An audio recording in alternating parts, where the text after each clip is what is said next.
Welcome back to the Mile Pacers. Today we'll be reviewing the Reebok Floatride Energy 3. Starting off with the upper material of the Floatride Energy 3. It is a mesh upper, very breathable. It does have these type of pocket opening looking like cell structures on top of the toe box and also towards the side, which really is what makes the air flow through it quite good, to be honest with you, keeping the feet nice and cool, not over sweating, not overheating, and guaranteed no hot spots at all. As well with the Floatride Energy 3, the lacing system of the shoe, very nice. In the beginning, wearing the shoe, it was a very tight fit.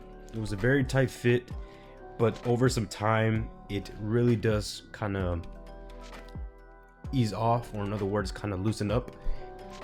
After some time of running in the shoe, as a first impression, the tongue of the shoe is in a gusseted tongue, which is actually what I really liked about the shoe. The tongue's kind of a little bit of a long arch shape, which also kind of contributes with that type of lock, that type of tight feel when lacing up the shoe.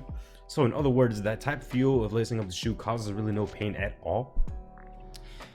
In other words, gives it a nice lockdown, not much pain at all, so just a little bit of discomfort in the beginning, but does loosen up after some time.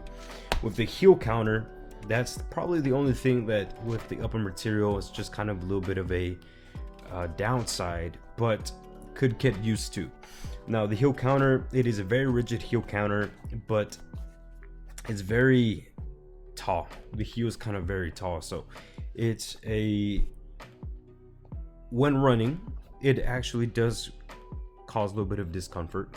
Actually just pokes a bit of my Achilles when I'm running, but as I pick up the pace, it no longer bothers.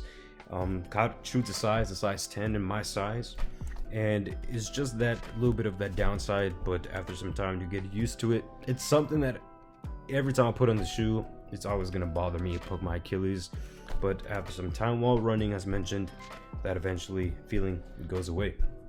With the midsole, it is a nice midsole of the Floatride Energy 3. It's a very comfortable ride. It's very smooth. As I gotta mention, it's very smooth in the gait cycle. What I can mention is it's a nice bouncy shoe. It has very nice energy return, and that's pretty much all that it has. It's a nice energy return really towards the midfoot to forefoot area, which is kind of gives it that nice comfort of this midsole. So quite surprising for the price point, especially of $100 US dollars. It is a spot-on shoe. With the outsole, we do see a decoupled groove towards of the midfoot and the heel. Everything else filled with outsole rubber. Now this outsole rubber, I could definitely tell after running a couple miles, really don't see any type of wear and tear. The only thing about this rubber is that it really doesn't provide too much grip, especially on the wet surfaces, from what I've noticed.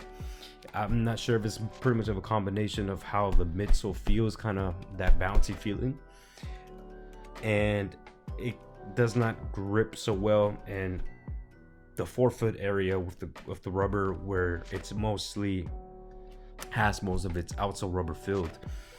Now overall, the shoe is it's not much of a heavy shoe. It feels quite nice, and overall what I can mention is that the rubber's nice in the outsole, so the durability will be no issue. The midsole feels nice as well, the nice bouncy return. The only downside I would say is just that heel counter that eventually after running just goes away. Nice, a little bit of a discomfort in the beginning when lacing up the shoe, a little of a tight feeling, but very breathable, and that eventually expands, so that does go away. Fits perfectly with the runner's knot, the lacing, plenty of space to do a double knot after putting the runner's knot as well. And overall, a very nice experience for what I can mention with Floatride Energy 3. A shoe that I recommend that doesn't break the bank, really not as much, very cost friendly, and overall a very nice shoe that Reebok came out with the Energy 3 line, with the Energy lineup for the Floatrides. Kind of a big winner here, and a shoe that I definitely will have in my shoe running lineup. This will be the complete impression total review of the Floatride Energy 3. Thank you.